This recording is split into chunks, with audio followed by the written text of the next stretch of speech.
নম্বর রোডে বঙ্গবন্ধু জাদুঘর হিসেবে যেটা পরিচিত ছিল, সেই জাদুঘরটিকে বিনষ্ট করা হলো 5ই অগস্টের পরে, এবং 15ই অগস্টের যে সরকারি শোক দিবসের ছুটি ছিল সেটাও আপনার সরকার বাতিল করলো, এবং বঙ্গবন্ধুর বহু ভাস্কর্য ভেঙে ফেলা হয়েছে। এ নিয়ে বেশ খানিকটা সমালোচনাও আছে। তো দীর্ঘদিন ধরে বাংলাদেশের জাতির জনক হিসেবে বঙ্গবন্ধু শেখ মুজিবুর রহমান স্বীকৃত, এ ব্যাপারে আপনার সরকারের দৃষ্টিভঙ্গি কি?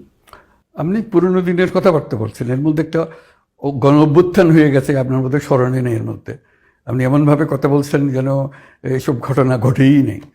কাজে নতুন ভঙ্গিতে যা হচ্ছে সেটাকে দেখতে হবে। তো কত ছেলে প্রাণ দিল সেটা নিয়ে আপনার কোনো প্রশ্ন নাই, কেন প্রাণ দিল।